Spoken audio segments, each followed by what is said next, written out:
Throughout our history, one creature above all others has haunted our imagination. On land and in the air, the dragon has left its mark in the folklore of our ancestors. But what if these fantastic stories were more than myth? What if the legends were true?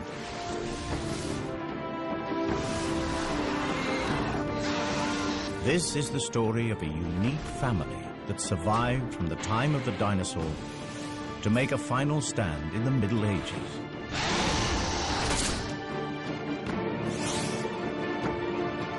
A scientific exploration of a remarkable species. This is the natural history of the most extraordinary creature that never existed.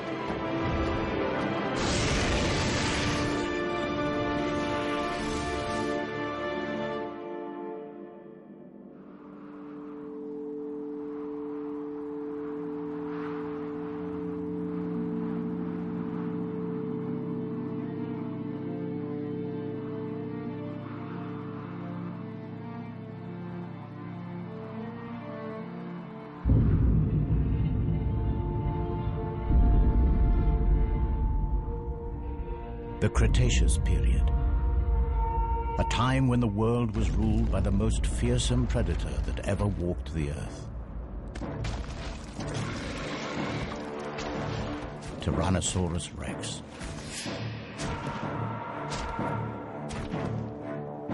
The T-Rex has been forced to this remote place from his usual hunting ground. Something has been raiding his territory, and food has become scarce. He hasn't eaten for days.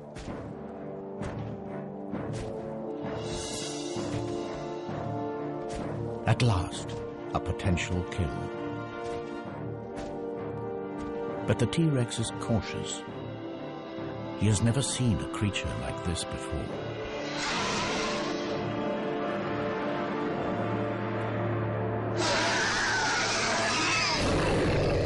Hunger drives him on. The T-Rex has a clear weight advantage. So his prey bluffs, extends its wings to give the illusion that it is much larger than it really is.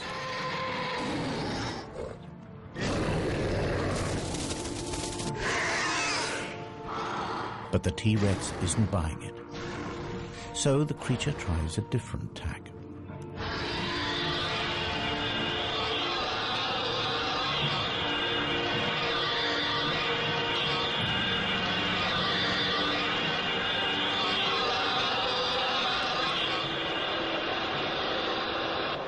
The cry carries for miles.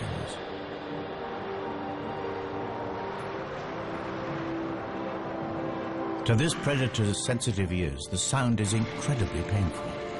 But the T-Rex is still not deterred. And up here, there's nowhere to hide. But it is the T-Rex, not his prey, that is fatally exposed. They are not alone.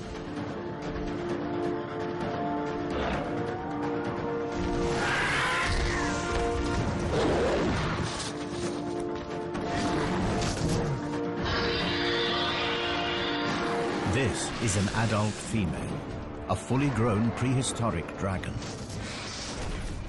This is her territory and she's protecting her son.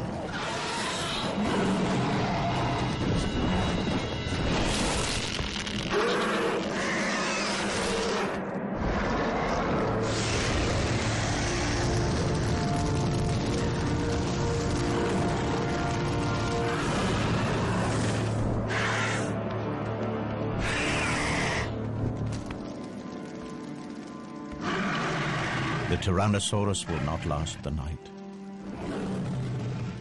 But the mother is also seriously injured. With a broken wing, she can no longer hunt to feed herself or her offspring.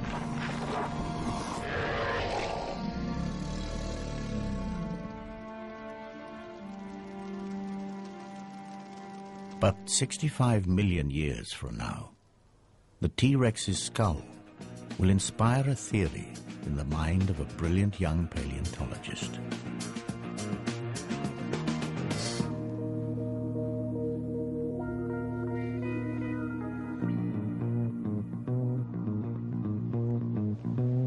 This is one of only 3 intact T-Rex skulls that have ever been found. It all started 5 years ago when I discovered this complete T-Rex in Montana. It was big news. Dr. Jack Tanner, paleontologist, an overnight celebrity. But then I blew it. I proposed the existence of an impossible creature. You see, my T-Rex skull was damaged in a very specific way. To me, the injuries were evidence of an attack by a predator unlike anything known to science. The evidence was undeniable. So I tried to get others to see things my way. The nature of these marks suggests that this skull was punctured by 3 sharp objects in an arc. It's a talon formation. But I don't believe that these puncture wounds actually killed the Rex. The real death blow is here. See? Symmetrical deposits of carbon down both sides of the skull. These are scorch marks. Precise. Aimed. Perhaps my childhood obsession had clouded my thinking. You see, as a kid, I was mad about dragons. Dragons from the high seas, flying dragons from Greenland, fire-breathing dragons from Europe. And here's the thing that got me. These myths came from all over the world, right? From cultures that could never have met. And yet from the Andes to the Himalayas, you could hear stories of dragons. How? Here's a kid's best guess. Because the stories were real. Last week, guess what? Out of nowhere, the Dragon Man is thrown a lifeline, another find. Not Montana this time, but on a Romanian mountain.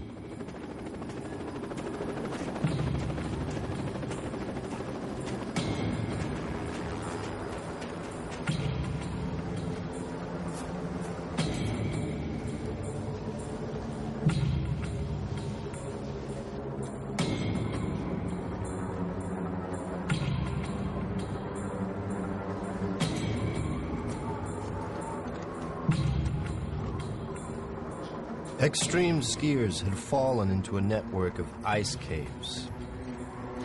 They found something horrific.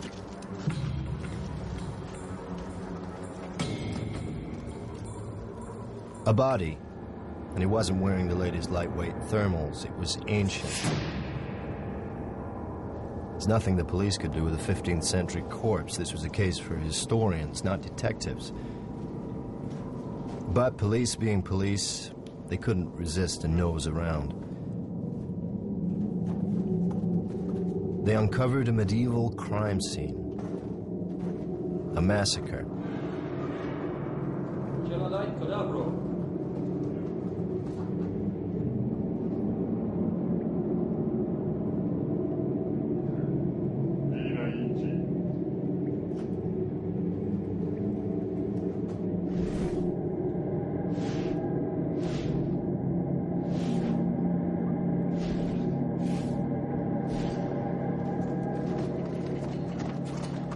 They moved deeper into the cave and soon wished they hadn't.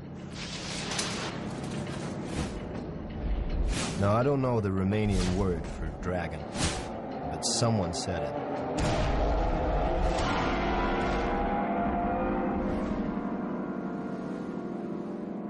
So the Romanians contact the museum in London. Is this thing a hoax or what? Now, the museum, they're ready to pass. They have an international reputation to maintain. I get to hear about it and figure I'm the perfect solution. The man with no reputation to lose.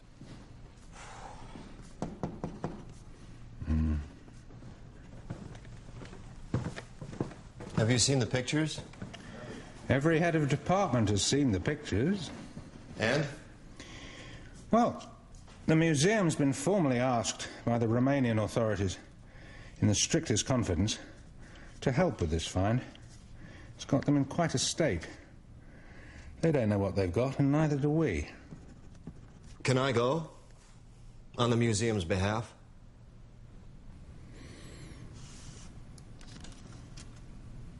I can call a meeting.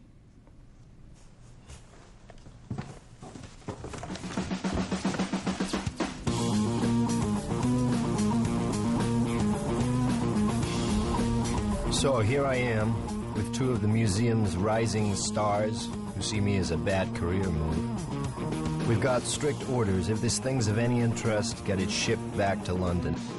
If it's a hoax, make our excuses and leave. If news gets out, I'm the fall guy. Either way, I lose. Unless, by one chance in a million, it's not a hoax. Maybe then I get my reputation back.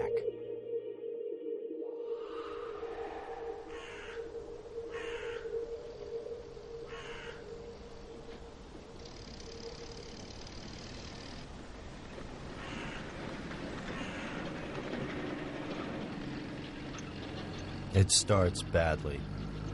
They've moved everything off of the mountain. Who knows what evidence might have been disturbed?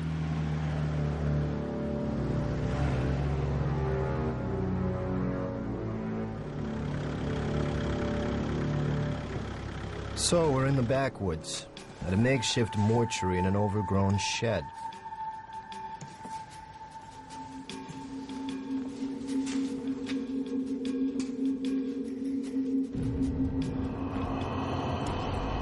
The official word is the bodies have been blackened by ice, but I wonder. Ask me, I'd say they have a different story to tell. But I mind my own business. My assignment is through here.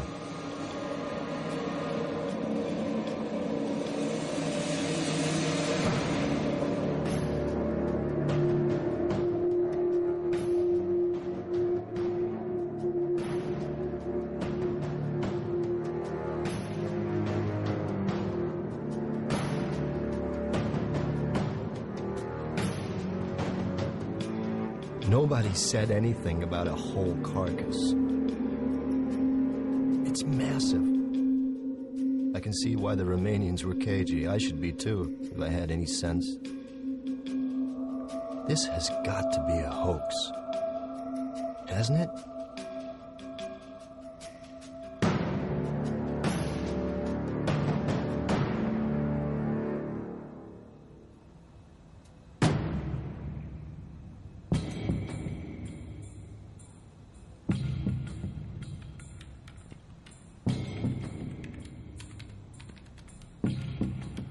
Okay, so let's get this over with. 12:05 p.m., June 25th. Dr. Tanner and team have forced to begin an immediate examination of an unidentified animal. The skin looks real enough. Too well preserved. If this is a hoax, it's the best I've ever seen. Okay, sweetheart. What are you? The hide is scaly. It has a tail. Now, both suggest that this is some sort of reptile, and yet there are two limbs visible ending with what appear to be talons.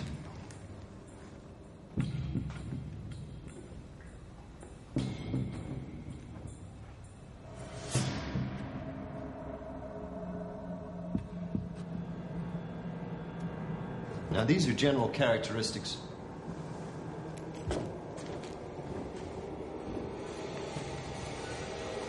Characteristics of powered flight.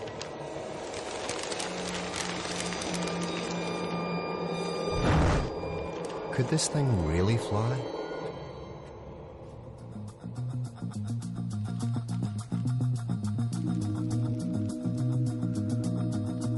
It's too heavy for these small wings. They couldn't create nearly enough lift to get its carcass off the ground.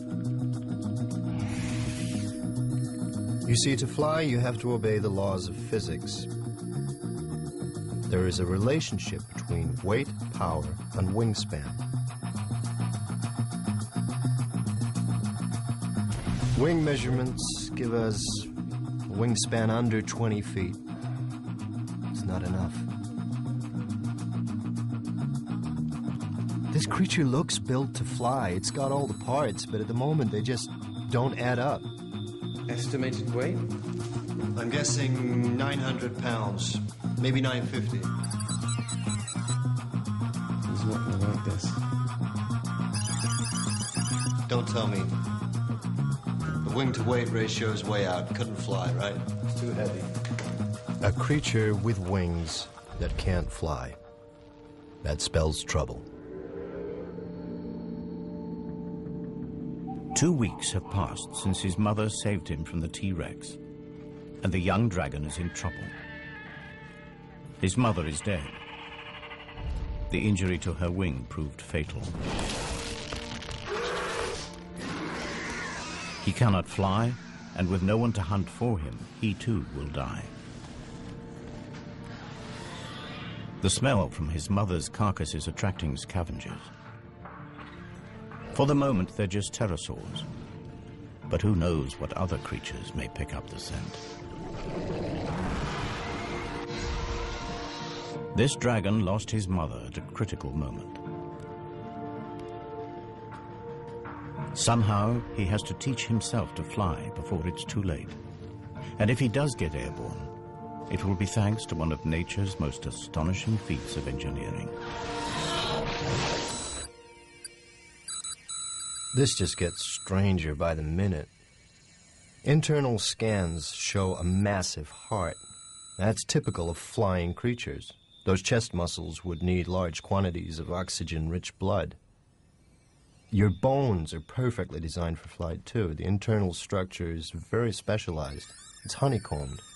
You see this lightweight structure in bird skeletons. Their bones are strong, but still light enough for flight.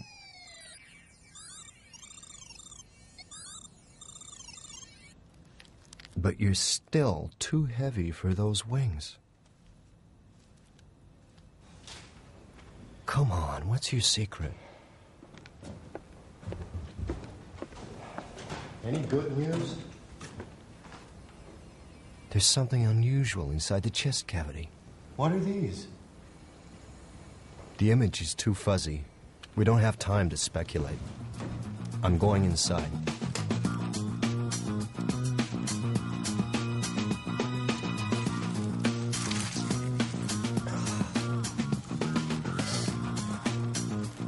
The plot thickens. A second pair of lungs? But there's no internal structure. Bladders, maybe? They must have held something. You pass me a syringe, please?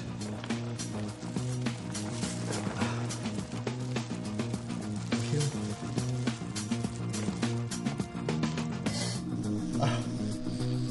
It's gas. Analysis, please.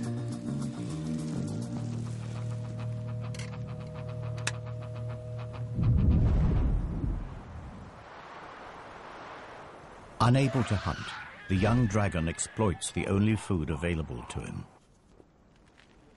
His mother's meat will keep him alive for a few days. But if he can't fly, he can't hunt. His future looks bleak. Yet, even in death, his mother may still help him.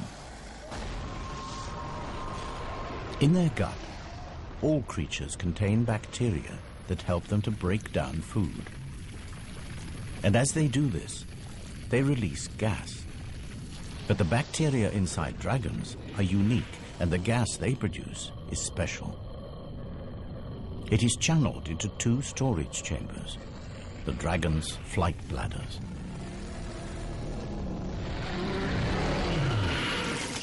Alongside the super light skeleton, these bladders provide the key to flight, provided you know how to use them.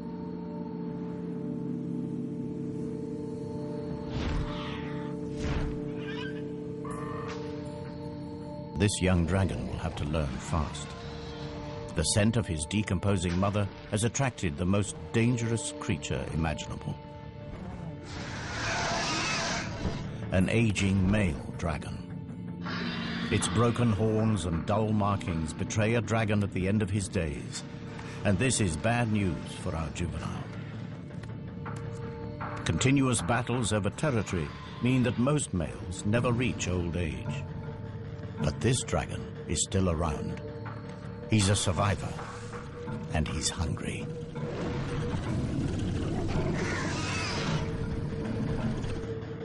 The youngster senses that given the choice, he'd prefer fresh meat. And this time, his mother isn't there to save him. His only hope is to take to the air.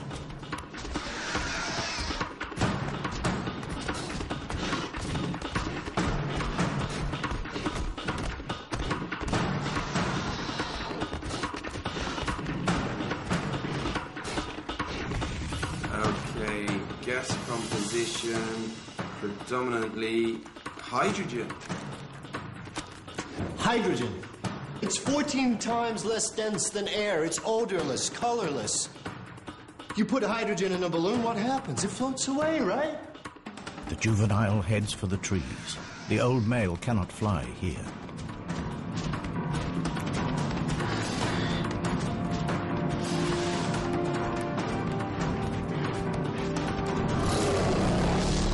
Inside, the young dragon's body is working overtime. Heart beating, muscles pumping, and hydrogen is collecting at a phenomenal rate.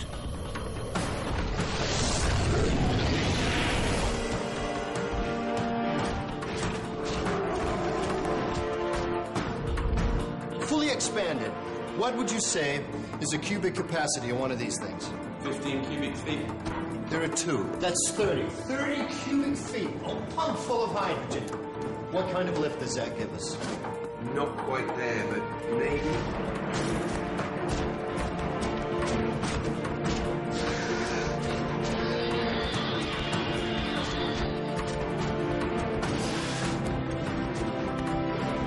The youngster's flight bladders are now full, but crucially, so is his stomach. The undigested meat is weighing him down. Just in time, instinct takes over. He empties his stomach and spreads his wings.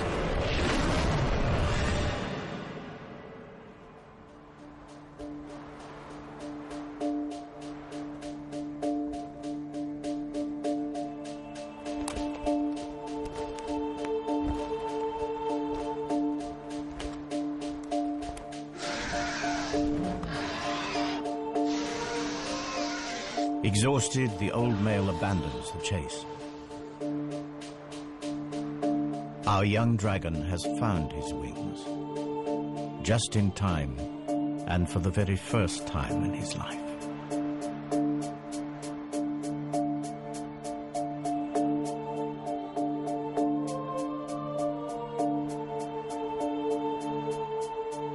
Analysis suggests it's to be confirmed that maybe, just maybe, this creature could fly.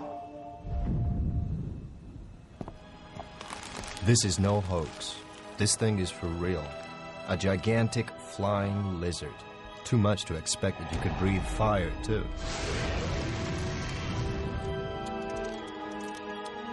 If it's interesting, bring it back to the museum. That was the plan. Well, it's interesting, all right. But let's see what else we can find out before we have to leave. Okay. Time to put our heads into the lion's mouth.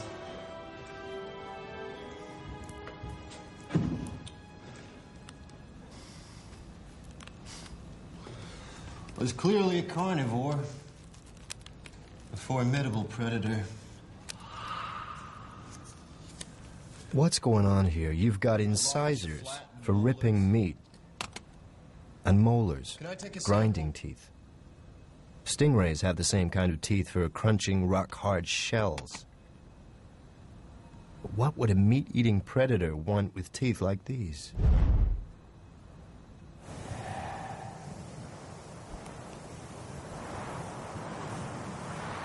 Several years have passed. And our juvenile is now a young adult. But he is homeless.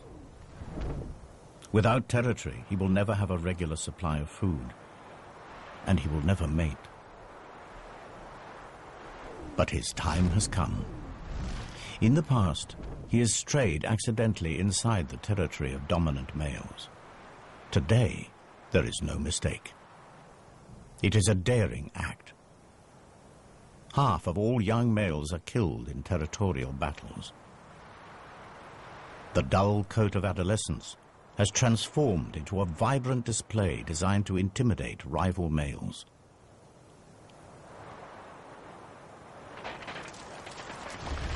But before he makes himself known, he takes on stores of a rare and valuable mineral found at the heart of every dragon territory. He is preparing for the fight of his life. And these rocks will hold the key.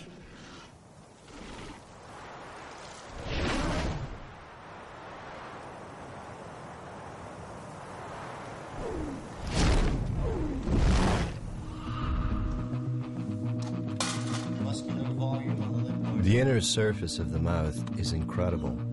It's almost armor-plated. Now this is something I've definitely seen before. A fleshy valve at the back of the throat. This flap is very similar to the false palates found in crocodile throats. Crocs use it to stop their lungs from flooding while holding prey underwater.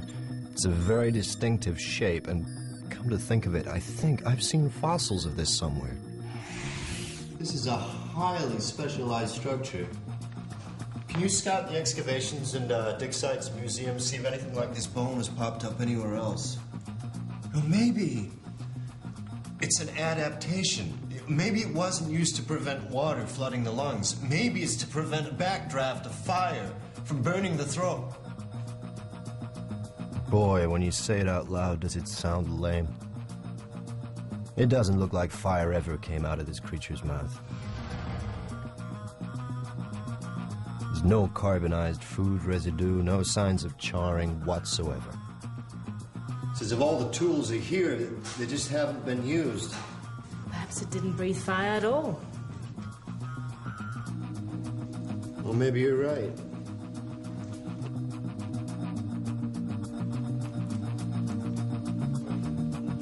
Let's take a step back. Nature isn't constrained by our lack of imagination. Think about it. The natural world is full of bizarre creatures that have the most extraordinary weapons, tongues like spears, colors that change, and shapes. Lassos even, but a creature that breathes fire? Bear with me. Meet the bombardier beetle. Now, when this guy gets angry, he fires out liquid at a temperature of over 200 degrees Fahrenheit. Now, how's he do it? By pumping a liquid fuel into a reaction chamber where a catalyst ignites it. The exploding chemicals have nowhere to go but out. And with a bang. Now, is that how dragons did it?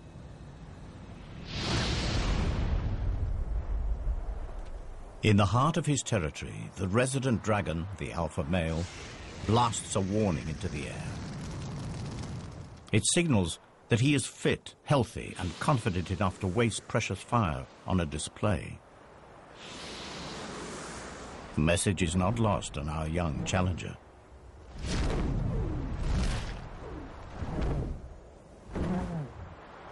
If he has any chance at all of winning this duel, he must be at his very best, because the stakes are high. With territory comes not only a guaranteed supply of food, but the one thing every young male needs if he is to leave his mark on the next generation: females.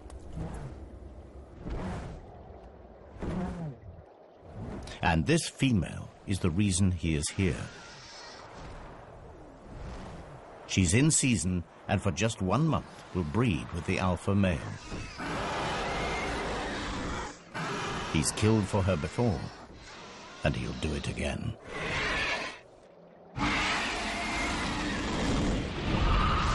Okay. Back to basics. What do we need to produce fire? We need fuel, and we need something to light it with, an ignition system. We need a light, combustible material. Like gas?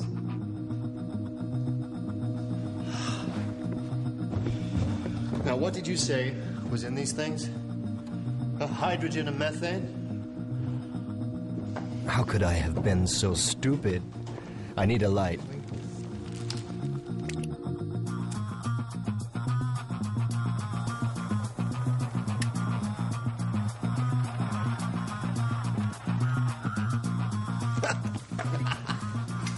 It's hydrogen and methane, both combustible gases, both lighter than air. These sacks double up as buoyancy aids and fuel stores. Evolution at its most economical. So far, so good. But how did you ignite it? Can I take a sample, please?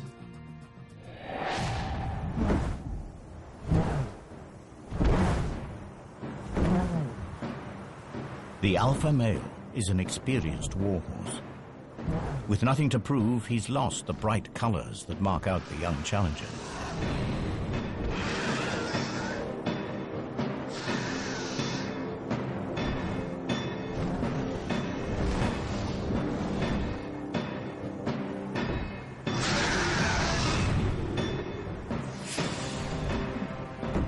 Experience tells immediately.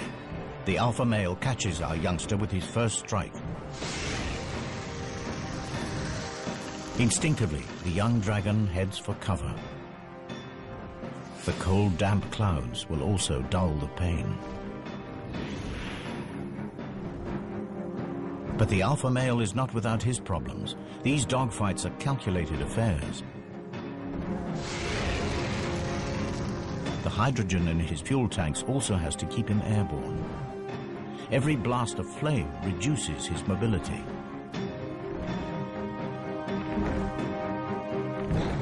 The challenger appears to accept defeat. He heads for the territorial boundary. It seems that now his best hope is to escape with his life. The alpha male drives on. He would rather finish him now. But he has misjudged his young opponent. The youngster is faster, more agile, and crucially, he has a full payload to burn. Wouldn't you know it? That sediment on the creature's molars, it's rock, with particularly large traces of platinum. Platinum is not just a precious metal, it's also a catalyst. Like our old friend the bombardier beetle, fuel needs an ignition system. And when platinum combines with oxygen and hydrogen, it combusts.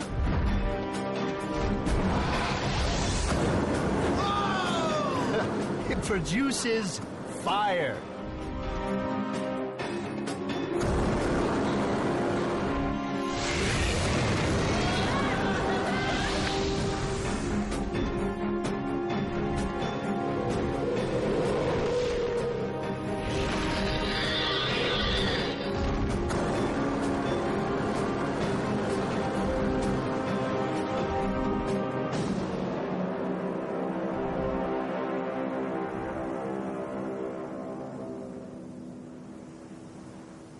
Our young pretender has triumphed. The female prepares to accept her new dragon overlord. All his life, he's fought the odds, and at last, he's made it. My theory was right after all, and you're the proof. You could fly, you could breathe fire. 65 million years ago, one of your ancestors killed my T-Rex. So how did your ancestors survive when the dinosaurs didn't?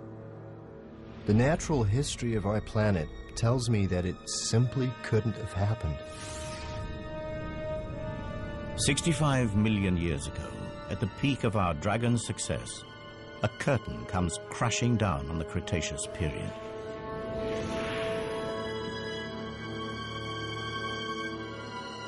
A meteorite the size of Mount Everest smashes into the planet. Known as the KT event, it wipes out nearly all life on Earth.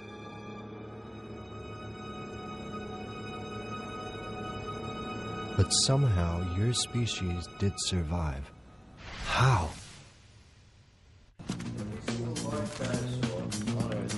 If the KT meteorite finished off the dinosaurs, how did a giant species like yours survive? Let's think straight. What other large creatures survived KT? Sharks, skates, rays, turtles, coelacanths, amongst others. And all have in common? Their marine life. And crocodiles, too. Crocodiles. The false palate is found in crocodiles. Raised nostrils, suggesting a creature that could hold its prey in its jaws and breathe while completely submerged in water. But this creature didn't swim. It flew. It has wings and talons, not webbed feet, suggesting the palate must be an evolutionary relic. Somewhere in the dim and distant past, this creature's ancestors lived in water. You swam from extinction.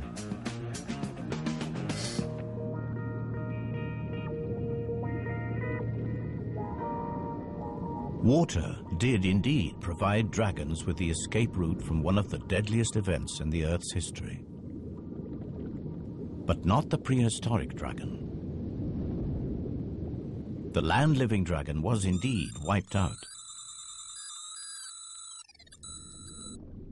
But it was not alone. The dragon family had another branch.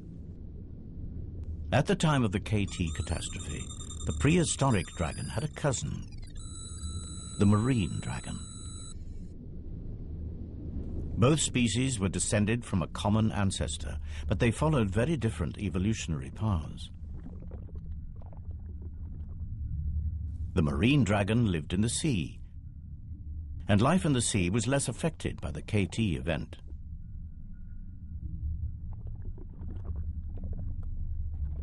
As they evolved, their flight bladders became swim bladders. Their large wings reduced to become fins, and their powerful tails became rudders. Marine dragons thrived.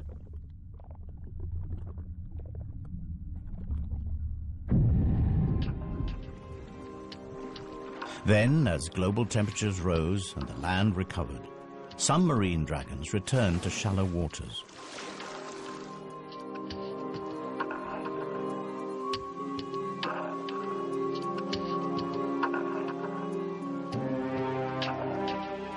Through estuaries and rivers, they eventually made their first tentative steps back onto land.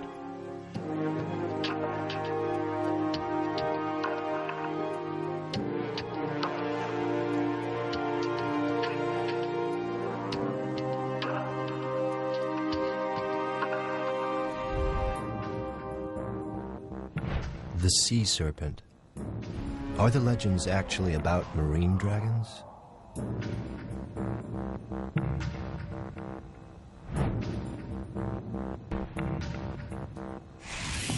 That false pallet, guess what? Looks like it's turned up at a dig site. This could be our missing link. Well, what kind of environment are we talking about? Forest. What kind of forest? Bamboo. I knew I'd seen the pallet before. It was in that excavation in China. I thought it had been from an extinct branch of crocodilian. Turns out to be much more exciting. So the water dragon came back on land and evolved into new species, at least one of them in Asia. Forest dwelling. What would you be like? Well, in Chinese mythology, dragons are low-slung, elongated, slender. The kind of body one would expect from an animal that's recently adapted from water. Was it really suited for life in a forest?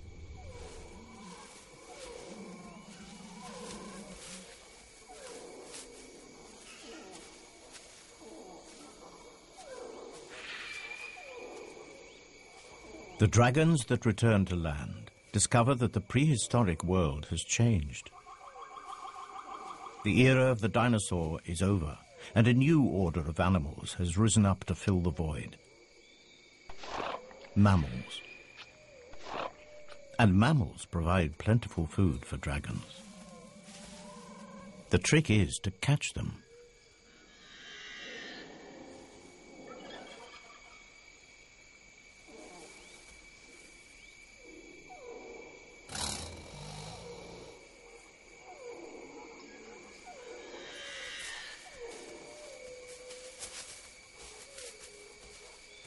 The superb camouflage and silent movement has made this dragon all but invisible in the bamboo forest. The wings on this dragon are too small for flight, but the flight bladders provide gentle lift and allow her to glide silently across the forest floor. The markings on her skin break up her outline in the dappled forest light. And to be sure, this massive relic from the age of the dinosaur has had to develop new tricks. Hunting mammals in this compact environment requires tremendous guile. Small, fast, and agile, mammals have incredibly acute hearing and smell. Alerted, they can disappear in an instant.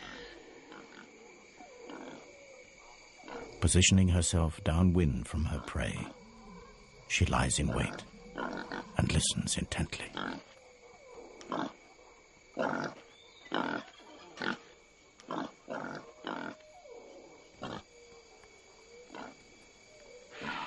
But she's not ready to strike just yet.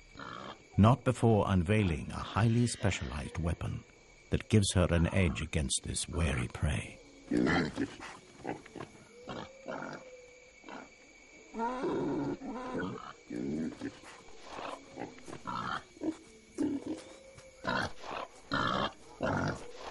The forest dragon has developed a remarkable behavioral strategy. Mimicry.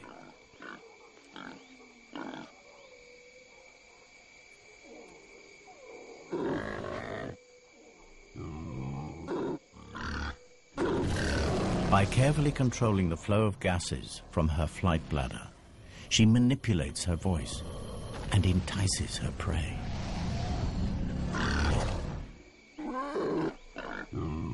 But her hunt is disturbed. There's an intruder in her territory, a creature that will come between this dragon and her prey for the last time. It's not just the invasion of her territory that riles her, or the loss of the odd meal. This animal is a real and emerging threat to her very survival.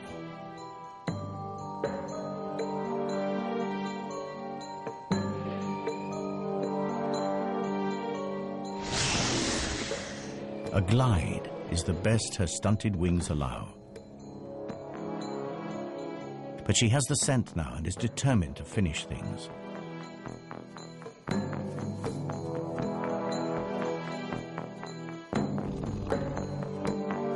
Smaller and more mobile in the forest undergrowth, the new mammalian predators are proving to be accomplished hunters.